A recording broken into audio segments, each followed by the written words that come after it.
Salut à tous, c'est Seb et Nico. Salut! On vous présente aujourd'hui Micro Dojo, un jeu de Ben Downtown pour 1 à 2 joueurs, des parties d'environ une demi-heure à partir de 10 ans. Micro Dojo, mais maxi stratégie, Nico. Exactement, dans ce jeu, vous allez incarner des seigneurs féodaux japonais qui gèrent la cité en déplaçant astucieusement leurs agents pour récolter des ressources, construire des bâtiments et accomplir des objectifs pour le compte du shogun. On va vous expliquer comment ça marche, les règles sont très très simples. Les règles du jeu, c'est parti. Allons-y. Donc au centre, vous avez le plateau. La première étape, c'est sur le côté, vous voyez ces 4 petits meeples qui sont les pions des serviteurs de la cité, que vous allez mettre de façon aléatoire dans chacun des 4 coins du plateau pour varier un petit peu le début de partie à chaque fois. Donc on va les prendre et les mettre au hasard chacun dans un des coins. Vous avez la petite geisha, le petit sumo, le petit samouraï et le petit ninja. Chacun a une place différente à chaque partie. Ensuite, vous avez les jetons objectifs qui sont ces jetons. On en a 9 au départ pour les objectifs de base. Vous avez des objectifs supplémentaires pour une partie avancée. Là, pareil, on va les mélanger. On va en prendre 5 qu'on va placer au-dessus de chacun des emplacements. Ici, par exemple, cet objectif-là, vous voyez une petite pièce et une petite flèche vers le haut. Ça veut dire qu'au moment où vous accomplissez l'objectif, le joueur avec le plus d'argent va gagner un point de victoire. Hop. Et vous avez donc 5 petits objectifs qui sont expliqués dans le manuel, mais qui sont très simples. Chacun a des emplacements, et lorsqu'on va scorer ces objectifs, on va avoir un certain nombre de points en fonction de leur emplacement sur le plateau.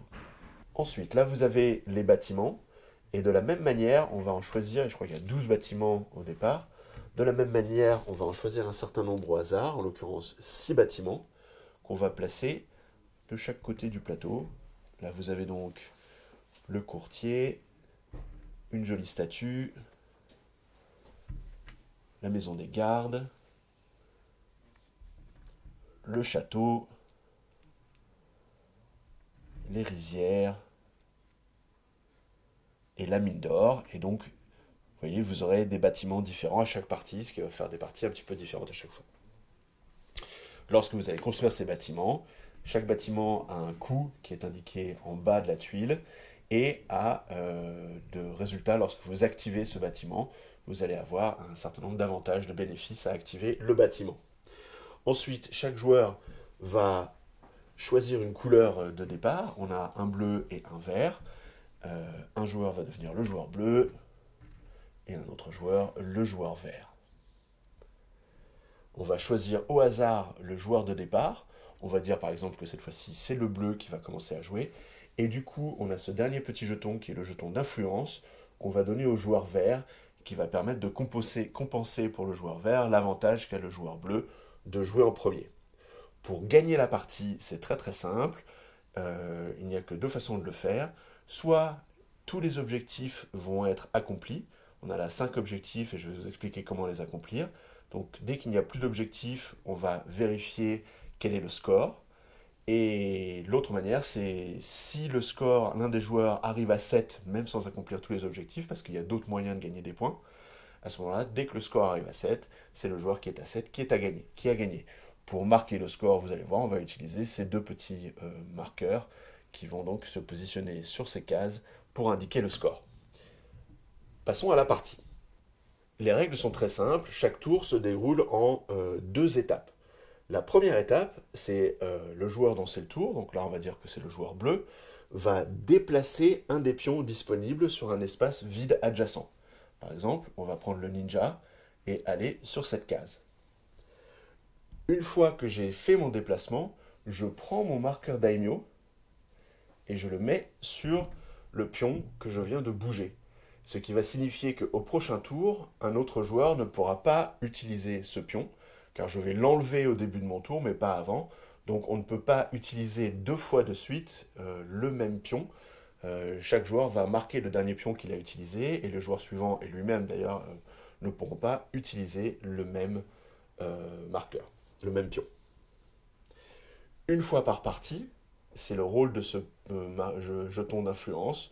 Une fois par partie, le joueur a le droit de dépenser ce jeton pour retirer n'importe lequel des marqueurs daimyo d'un des pions, et par conséquent pouvoir jouer un mouvement qu'il n'aurait pas pu faire normalement, en dépensant ce pion influence une fois par partie. Une fois que vous avez fait ce déplacement, vous passez à la deuxième étape du tour, qui va être d'activer la case sur laquelle vous vous êtes déplacé. Là, en l'occurrence, vous voyez que sous mon petit ninja, il y a 2 bols de riz. Je vais donc prendre 2 bols de riz et les donner au daimyo bleu, car c'est ce qu'a fait sa case. Il y a d'autres choses que vous allez pouvoir faire. Sur cette case, il y avait des bols de riz.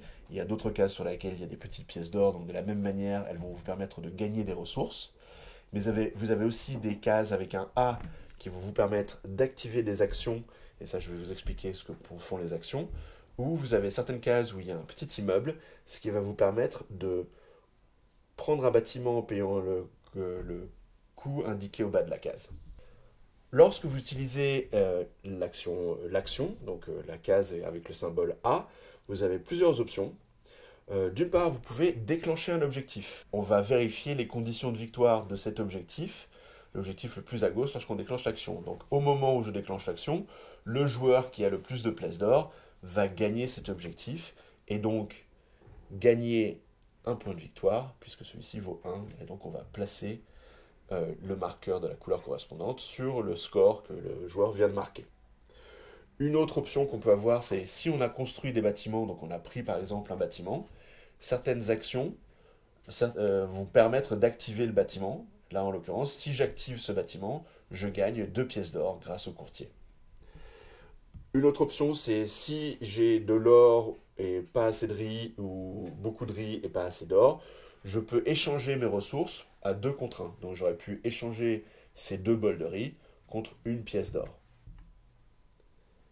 Et finalement, j'ai le droit de dépenser des ressources, c'est-à-dire j'ai le droit de dépenser soit 5 pièces d'or, soit 5 bols de riz pour gagner un point de victoire. Une fois que j'ai fini mon tour et fait mes actions, c'est toujours au joueur suivant de déplacer un des pions disponibles. Donc, à son tour, il va aller là pour gagner 2 pièces d'or, par exemple. Et de la même manière, placer son pion sur le pion, passer son marqueur sur le pion qu'il vient de déplacer pour signifier que celui-ci a été utilisé. Au tour suivant, le joueur suivant va de nouveau déplacer un autre marqueur, un autre pion. Donc par exemple, je peux prendre le sumo et venir là pour gagner un bol de riz et 1 pièce d'or. Et à la fin de mon tour, je vais déplacer mon marqueur daimyo sur le pion que je viens de bouger de la même manière. Et donc, à chaque fois, ces pions vont rester sur le dernier pion que l'un des 2 joueurs a bougé. On va donc jouer ainsi de suite jusqu'à ce que soit tous les objectifs aient été accomplis, soit que l'un des joueurs arrive à 7 points de victoire et par conséquent remporte automatiquement la partie. Vous avez également des petites règles supplémentaires qui viennent s'ajouter pour changer un peu les déplacements des pions ou rajouter des objectifs différents. Et vous avez des règles en solitaire qui, à l'aide de cartes, vont vous indiquer les mouvements de votre adversaire virtuel lorsque vous jouez tout seul à Micro Dojo. N'hésitez pas à nous rejoindre sur les réseaux sociaux. Salut! Ciao!